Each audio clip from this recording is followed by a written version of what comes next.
queridos, a minha saudação a todos é com a paz do Senhor. Amém. Ao Senhor Deus seja a honra e a glória para sempre, pelo privilégio que Ele nos concede de uma vez mais estar aqui em Nova Canaã 1. E eu sou muito grato a Deus por sempre ter a oportunidade de voltar aqui. Vocês sabem do meu carinho, da minha gratidão pela vida de vocês. Deus abençoe, pastor Geraldo. Obrigado por sempre me conceder o privilégio e a honra de estar aqui com vocês. Eu fui fazer as contas, eu acho que já é a 6ª ou a 7ª festividade que eu prego da juventude aqui. E eu sou grato a Deus por isso. Deus abençoe, meu amigo. Obrigado, Hugo. Obrigado, Aline, minha pipoquinha de Jeová, né? E ela é uma bênção. Dia 11 de agosto a gente aguarda vocês, em nome de Jesus, tá bom? Hoje eu estou acompanhado da minha juventude, das minhas ovelhas que o Senhor me deu. E ali tem uns moços e umas meninas bonitas do céu, cheias do Espírito Santo. Inclusive uma que cantou aqui é minha ovelha, viu? Se quiser fazer agenda, pode falar direto que o pastor resolve, tá tudo certo, tá bom? Glória a Deus. Queridos, é bom sentir a presença do Senhor aqui. E eu confesso a vocês que eu acho que de todas as vezes que eu preguei aqui, hoje é que eu estou mais nervoso. Meu Deus. Eu estava ali tremendo e temendo, porque Deus me deu uma palavra forte para esta noite. Eu não posso sair daqui sem entregá-la. Eu sei que eu tenho que passar na sede daqui a pouco, mas eu não vou passar lá sem antes liberar o que Deus me deu para esta noite. Então, por favor, abra sua Bíblia no Evangelho segundo escreveu João, capítulo de número 8, versículo de número 31. Enquanto você procura, parabéns à juventude. Que pegada de vocês, hein? Que presença de Deus. Deus abençoe vocês muitíssimo. E continue me chamando para pregar, que eu sou muito feliz de estar aqui com vocês, tá? Obrigado pelo uniforme. Glória a Deus. Que bonito, Geraldo. Deus é bom, cara. Você está bonito, mas não tanto quanto eu. Deus abençoe minhas irmãs. Prazer rever as irmãs aqui de Canaã 1. Silvana, se não for em Vale de Hebron, eu vou te pegar, irmão. Vigilinha. João capítulo 8, versículo 31, quem achou, diga amém. Amém. Nos diz assim o texto, gente. Dizia, pois, Jesus aos judeus que nele creram: se vós permanecerdes na minha palavra, verdadeiramente sois meus discípulos, e conhecereis a verdade, e a verdade vos libertará. Podemos tomar assento, por favor. Hoje eu sei que eu tenho fotos bonitas para postar no meu Facebook depois, que a minha filhada está aqui dando lugar. Deus te abençoe, Ju. Meus irmãos, olhem para cá. Eu não quero demorar, mas eu quero, com muito temor, entregar a mensagem que Deus me deu para esta noite. Quando a Aline me passou o texto que está baseado no tema de vocês, o Espírito Santo me fez lembrar desse texto. O Senhor veio palestrando comigo durante esses dias acerca desta palavra, deste contexto, e eu quero obedecer à voz do Espírito Santo esta noite e falar com vocês um pouquinho sobre algumas verdades que nós não podemos deixar escapar nos nossos dias de hoje. Quando a gente analisa o Evangelho que João escreve, é um Evangelho espetacular, ao ponto que João tem o privilégio e a responsabilidade de apresentar alguns contextos, alguns milagres, alguns ensinamentos do Senhor Jesus que nem Mateus, nem Marcos e nem Lucas haviam ainda escrito e deixado para os leitores da Bíblia Sagrada. Quando a gente analisa o Evangelho que João escreve, existem alguns textos, por exemplo, o de capítulo de número 2, onde João diz que há uma festa em Caná da Galileia, e no meio da festa acaba a principal alegria, ou o principal motivo da alegria da festa, que era o vinho. Jesus estava ali, transformou água em vinho, você conhece o texto, mas João destaca uma informação importante, e este foi o primeiro milagre de Jesus. Quando a gente analisa alguns outros capítulos e alguns versículos também, a saber, a ressurreição do seu amigo Lázaro no capítulo 11, e também o relacionamento que Jesus tem com esta família, Marta, Maria e Lázaro, no capítulo 12. Só João tem esse privilégio de narrar esse contexto. E este capítulo que nós lemos, que é o capítulo 8, também é um contexto onde apresenta algumas informações que só João teve o privilégio de escrever. Esse mesmo João que andou com Jesus, que caminhou com Jesus, que transformou-se no discípulo do amor, o mesmo João que escreveu as epístolas que traz o teu nome, e o mesmo João que é exilado na ilha de Patmos e recebe as revelações da parte do Senhor no que tange ao futuro da igreja ali. É o mesmo João que agora no capítulo 20, versículo 31 do Evangelho de Jesus, a qual ele escreve, deixa uma informação importantíssima no texto dizendo, ele diz, olha, os relatos que tragam aqui é para que creiam que Jesus é o Messias, o Filho de Deus, e crendo assim então tenhais vida. Só que João ainda neste versículo deixa claro que houve muitos relatos que ele não conseguiu descrever aqui. Então notem que o privilégio de ter andado e acompanhado o ministério de Jesus acarretou na vida desses homens e principalmente na vida de João uma mudança plena de vida, porque o Evangelho, quando ele vem e adentra em nós, a primeira coisa ou a coisa mais importante que o Evangelho tem a capacidade de fazer em alguém é mudar este alguém. É óbvio que a mudança ela não é repentina, é óbvio que a mudança ela é processual. Eita, falei bonito agora, vou repetir isso aqui. A mudança não é repentina, ela é processual, não é de uma hora para outra, demanda-se um tempo necessário, mas alguma coisa vai sendo transformada na vida de alguém. É impossível, eu repito, e eu vou falar que eu estava com saudade daqui, é impossível, inadmissível alguém que diz que aceitou a Jesus, que anda com Jesus, que caminha com Jesus, que vive com Jesus e não tem nem sequer 10% da sua vida transformada. Essa questão de que o seu gênio é mais forte, quando o Evangelho entra, isso cai por terra, porque o gênio que entra é o do próprio Senhor Jesus da nossa história. João teve a sua vida mudada pelo Evangelho de Jesus. Capítulo 8 é o capítulo que nós lemos e João apresenta aqui para nós pelo menos alguns momentos. E o principal ponto do capítulo 8 é fazer com que os leitores entendam que Jesus Cristo é o Filho de Deus. Capítulo 8 começa com João tratando. João tratando acerca da mulher que fora pega em adultério. E o capítulo começa seguido por um paradoxo que Jesus utiliza-se desse contexto para falar sobre a questão de ser a luz do mundo. Quando Jesus está terminando o seu discurso, e vocês podem ler lá, a Bíblia nos diz que Jesus apresenta uma comparação gritante entre si mesmo, entre ele mesmo e entre aqueles que são do mundo. Jesus está dizendo, a questão é que vocês sois da terra e eu sou do céu.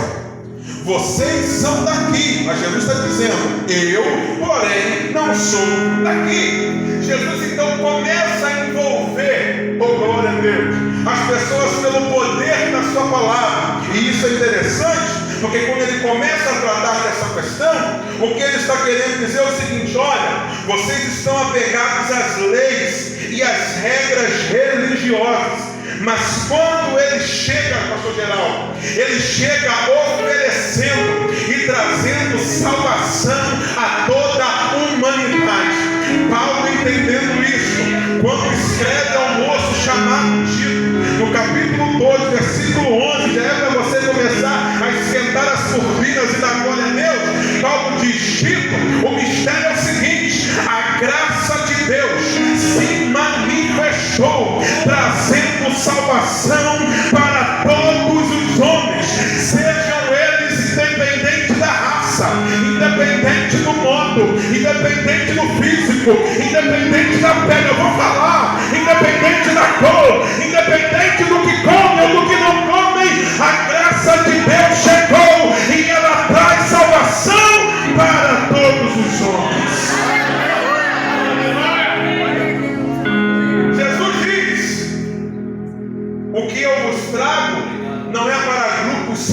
sinceros. Que nós vivemos em um contexto, em um período ultimamente, onde nós estamos esquecendo que o Evangelho precisa ser pregado e deliberado a todos. Aí a gente vive, eu vou falar, rodeado de grupinhos, rodeado do nosso paradoxo, ao ponto de achar que alguns não têm direito de ouvir. Muito pelo contrário, Jesus, quando deixou a ordem, Jesus disse: ide por todo mundo e pregar o Evangelho a toda criatura. Glória a Deus. E é isso que Jesus está apresentando no capítulo 8. Aí, quando a gente chega no versículo 31, Jesus libera uma palavra para quem está ouvindo, porque existia uma galera ali, senhores, que estavam até se arriscando e se entusiasmando. Escutem o que eu vou dizer. Tinha uma galera ali no meio que estavam animadas. E gente animada é diferente de gente focada. Eu vou falar. Vai doer um pouquinho, mas eu vou ter que falar. Gente animada é uma coisa, mas gente focada é outra totalmente diferente. Porque a animação que alguém sente aqui, quando dormir e acordar amanhã, a possibilidade de não ter a mesma animação é muito grande. Mas quem está focado pode vir o que vier, pode enfrentar o que for, pode passar o que for, mas ele não sai da roda que ele tem que sair. Irmão, o problema dessa galera que diz que serve a Deus hoje é que a galera está muito entusiasmada e pouco focada. E qual é o foco, Jean? É simples, o foco é um só, saber Jesus Cristo de Nazaré. E se eu estou focado nele, não há nada e nem ninguém que me tire do caminho. É isso que eu vou entregar. Não permita viver por momentos de alegria, mas permita-se viver focado para alcançar o céu de glória. Glória a Deus. Está começando a esquentar.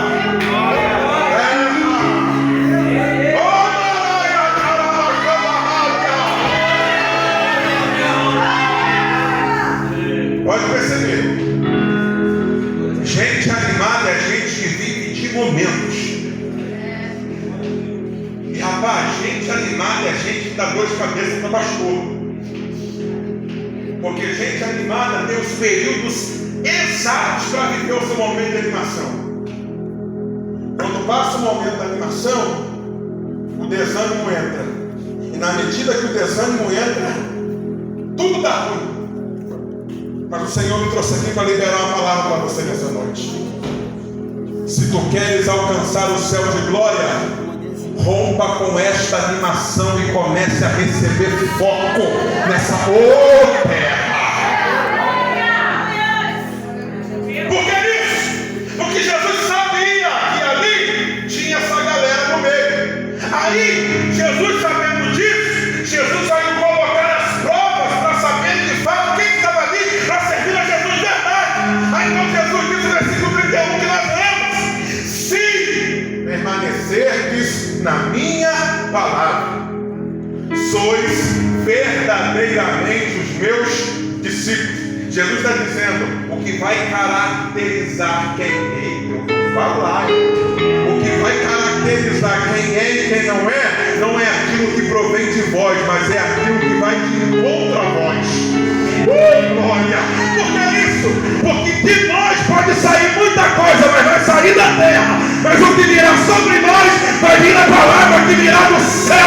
Receba isso em nome de Jesus.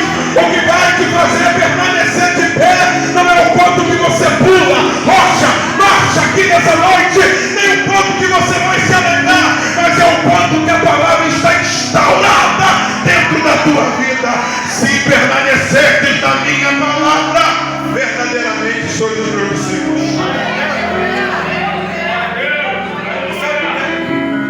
E sabe, toda hora eu explico esse treco, eu vou me habituar. Peraí, isso. Peraí. Aqui. E sabe por quê Jesus faz questão de dizer isso? Porque Jesus sabe que andar andar com Jesus é algo que requer de nós cada vez mais força de vontade. Andar com Jesus não é viver de religiosidade, mas andar com Jesus é segui-lo de fé em fé, de glória em glória e viver na verdade. Sabe qual é o problema da igreja que nós estamos vivendo e sendo nos dias de hoje? É que nós estamos depositando a confiança muito nos homens e estamos esquecendo de depositá-la em Deus. Na verdade, em alguns lugares há muitas coisas da terra e aquilo que vem do céu que é bom, nada. Enquanto alguns estão substituindo o pão por outros alimentos que matam a fome na hora, mas não dá sustento necessário para prosseguir a caminhada, ainda tem gente que está pagando preço para se manter de pé. Mas Deus me trouxe aqui para falar e eu vou falar. Os louvores que a gente canta hoje é para mexer com o nosso ego, com o nosso esqueleto, mas não é para tocar o céu. Tem gente pregando para, ao invés de confrontar e provocar a mudança, estão pregando para ter agenda, estão trocando a verdade que liberta por alguns movimentos. Mas Jesus está dizendo: se permanecerdes na minha palavra verdadeiramente, vocês serão os meus discípulos. É duro, eu sei, mas eu preciso que acrescentar, senão eu não consigo nem sair desse lugar.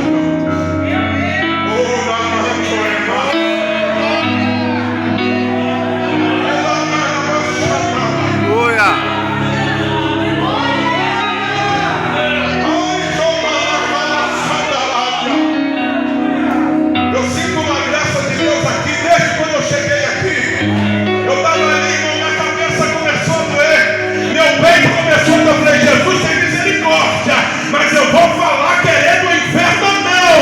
E conhecereis a verdade, e a verdade vos libertará.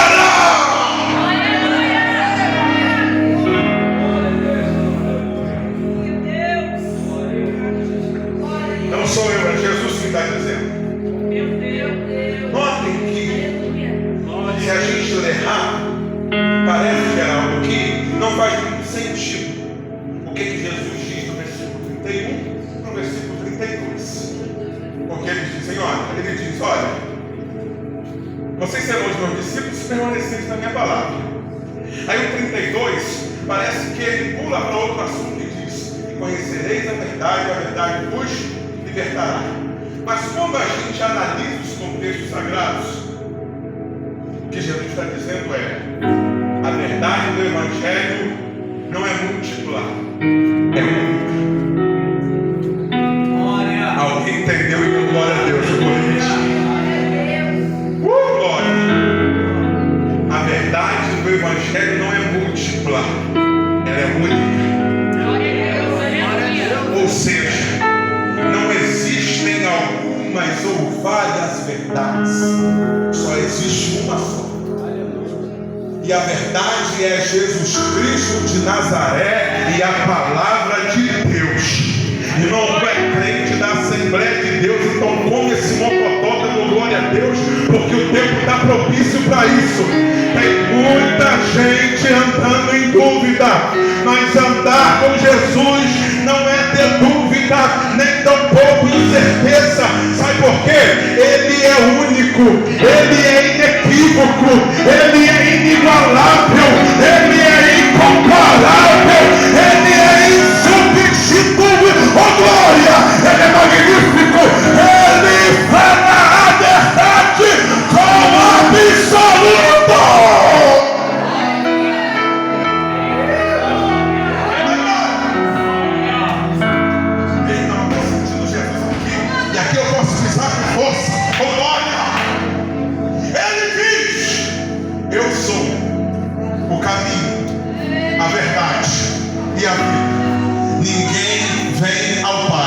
A não ser por mim. Mas esta é uma mensagem que não arranca muito glória a Deus, porque o que mais a gente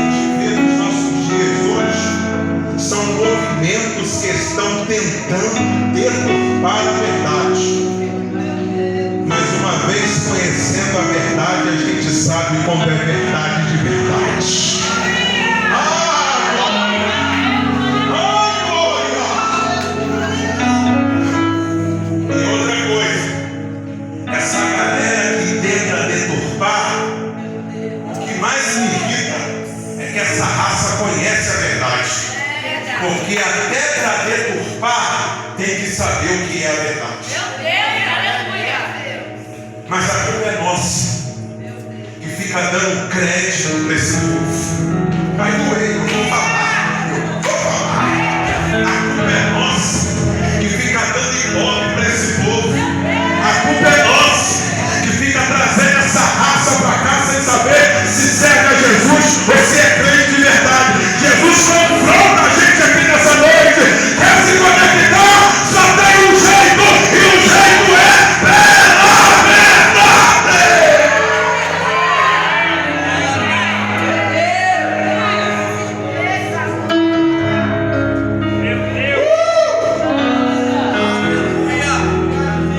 Esse final de semana da juventude vai ter overdose de ouvir. Ontem, hoje, amanhã de manhã e amanhã de noite. Vai ser novo culto em nome de Jesus. Aqui, por que Jesus diz isso? Porque Jesus sabia que existiam grupos na época, que existiam grupos depois, que tentariam desfazer o que a verdade já foi prevalecida.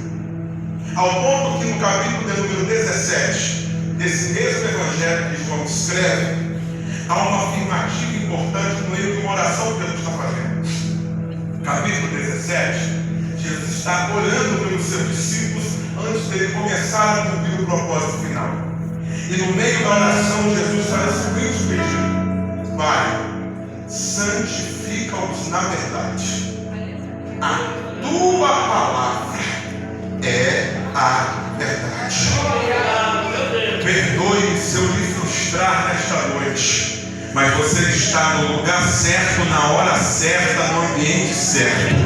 Não existe verdade fora da palavra. Aliás, tudo aquilo que não está na palavra, eu tenho um conselho para você: sai fora enquanto ainda é tempo, porque o céu continua com um caminho estreito e a porta apertada. Paulo, quando vai instruir a Timóteo, diz: Timóteo, toda a escritura ou toda a palavra é divinamente inspirada e proveitosa para ensinar, para repreender, para corrigir, para instruir em justiça, para que o homem de Deus seja perfeito e perfeitamente preparado para toda boa obra. Não tem como escapar. A verdade que liberta é somente a palavra. Agora pega um pouco para nós aqui,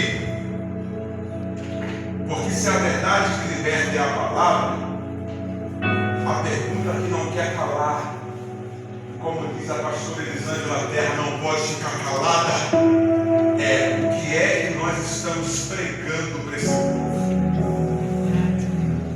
Porque cabe a nós deixar claro e ensinar que não existe possibilidade de libertação fora da verdade. Vai doer, mas eu vou falar.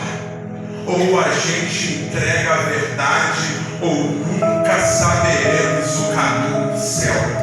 Tem gente querendo abafar, esconder, desanimar, jogar para escanteio a verdade, mas o céu me trouxe aqui nesse dia 29 de julho de 2023 para dizer para alguém que precisa ouvir: venha para a verdade enquanto ainda é tempo.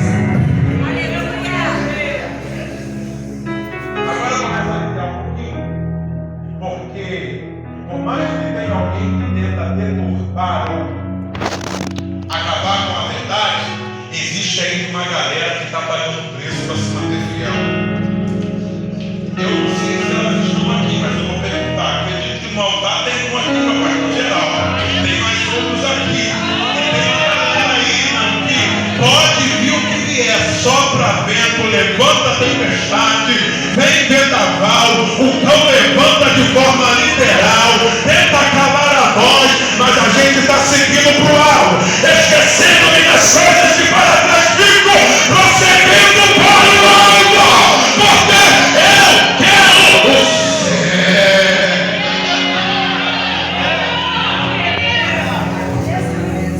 Há uma geração aí que vale a pena dizer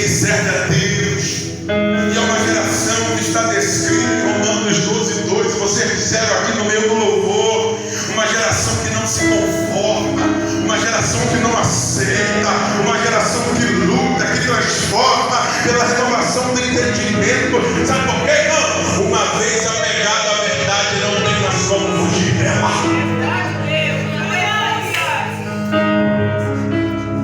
Perdoe o que eu vou dizer. Mas o que a igreja sempre precisou e sempre precisará é de palavra.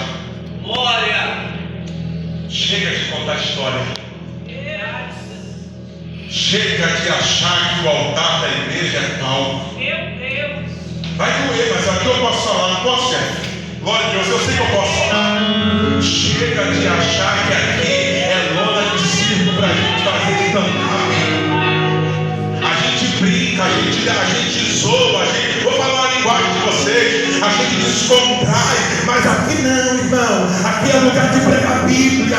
Tem gente que vem para cá para ser impactado pela palavra. Tem gente que entrou aqui, desculpa a expressão, só o pau da rabiola, mas a palavra tem poder de levantar, a palavra tem poder de erguer, a palavra tem poder de vivificar. É de vida. E outra coisa, não me venha pra cá com esse mimimi. Jesus, eu não vou falar. Não venha pra cá com esse mimimi de falar, mas vai devagar, porque pode matar alguém. Eu nunca vi verdade matar ninguém, gente. Aleluia. Pega leve nada, isso aqui é Bíblia. A verdade purifica, a verdade lava, a verdade limpa, a verdade liberta.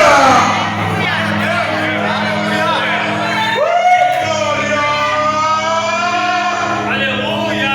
E outra, Deus Pai, aleluia. Jesus. E outra, se for preciso, Deus levanta Samuel. Se o sacerdote não quiser falar, o menino fala, mas Deus vai falar.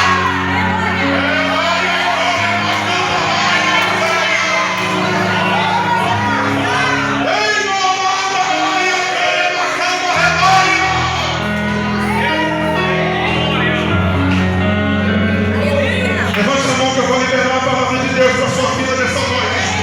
Do mais moço ao mais experiente. Aí eu vou descer. Do mais moço ao mais experiente daqui. Eu profetizo sobre a tua vida. Vai sair verdade da tua boca. Você vai ser canal de Deus para levantar outras vidas. Você vai ser a pessoa que Deus vai usar para ir lá no tráfico, para ir lá nas drogas e para levantar. Porque vai ter verdade na tua boca.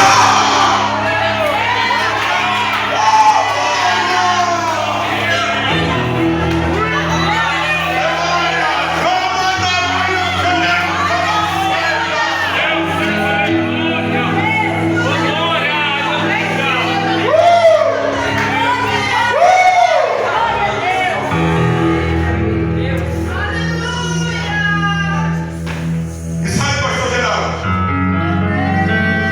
existem algumas verdades hoje em dia que andam sendo esquecidas por nós. E o Senhor tem nos cobrado e nos atentado para isso essa noite. A primeira verdade que a gente anda esquecendo por aí de pregar é a verdade sobre o pecado. Porque parece que o pecado não é mais pecado. Ou então, para alguns, existe agora a classificação de pecado. Está rindo? É sério. Parece que tem um pecado mais leve, um pecado mediano e um pecado mais sério. A Bíblia não diz isso. A Bíblia diz que pecado é pecado. E isso é tão sério, irmãos. Mas tão sério que tem gente achando que a luta diária do crente é contra o diabo. A luta diária do crente é contra essa carne que está intrínseca em nós, o pecado que está enterrado nela. E às vezes a gente dá até crédito para o diabo e não tem. Porque tudo que acontece a gente bota a culpa no chifrudo. Não é verdade? Tudo que acontece ruim é culpa do diabo. O diabo nem mexeu contigo, irmão. Foi só com a carne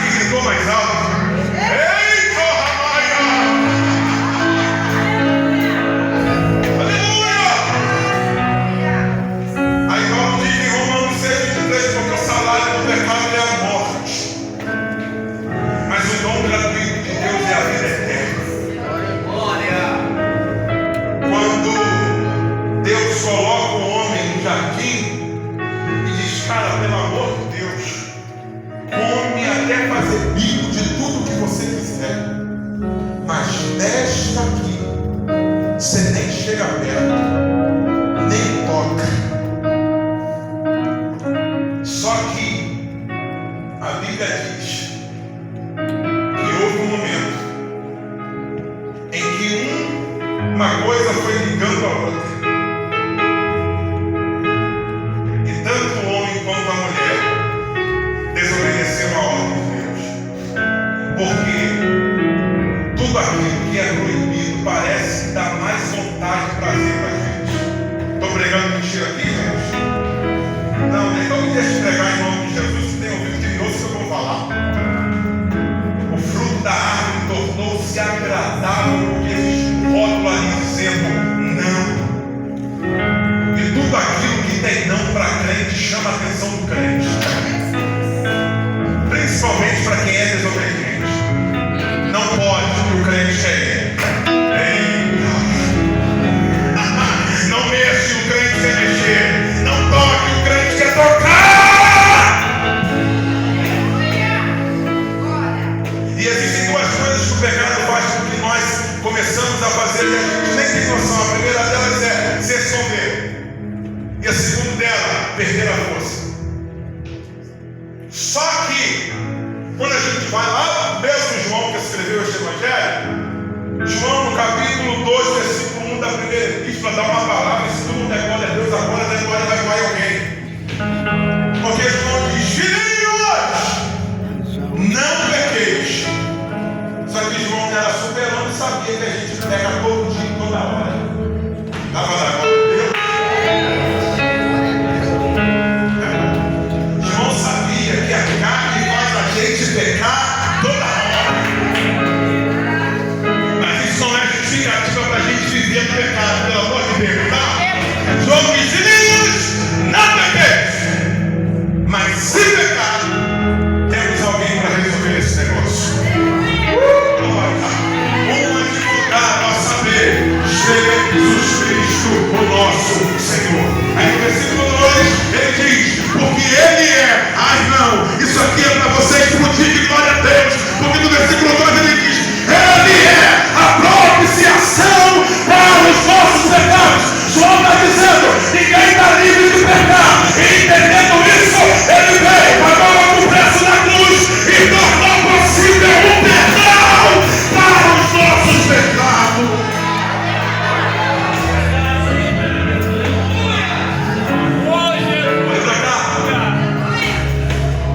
Aí sabe qual é a revolta do inferno contra nós? É porque a gente é pecador, mas é pecador que entende o caminho da graça. Ah não, você não está entendendo, não.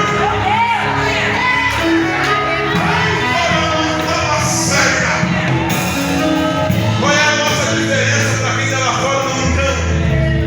É que quem está lá peca, mas não consegue encontrar o caminho do arrependimento da graça. Mas a gente não. A gente até vacila, a gente até peca, mas a gente entende que o caminho do arrependimento sempre é maior do que os nossos pecados. Eu tenho a palavra de Deus para liberar o povo dessa noite, que é: não permita que nada e nem ninguém coloque rótulo sobre você, porque o rótulo que o céu colocou em você é pecador sim, mas é redimido pela graça de Deus. Deixa eu ver onde estão os redimidos, aonde estão, aonde estão?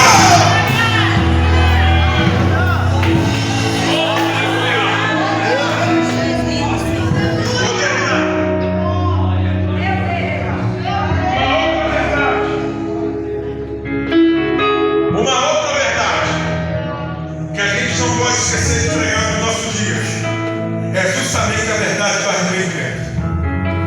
Porque se tem pecado, tem caminho para arrependimento. Aí diz a Bíblia que existe um homem que pregava bem mais duro do que eu, nem precisava dizer, eu vou falar.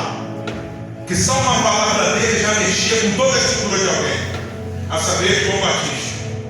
E o negócio foi tão sério, meu geral, que tentaram calar João Batista na cidade. E não, se tu não deres glória a Deus aqui, eu vou te marcar e vou falar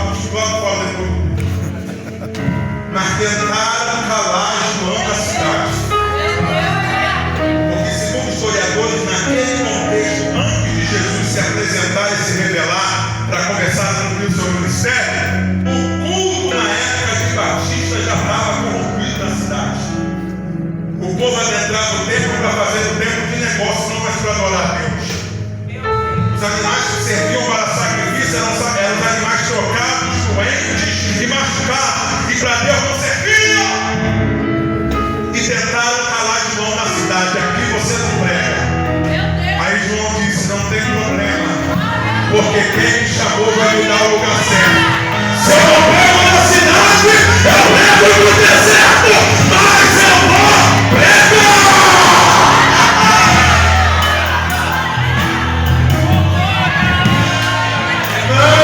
Eu vou dar lugar aqui, terra.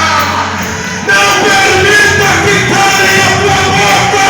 O teu chamado é maior.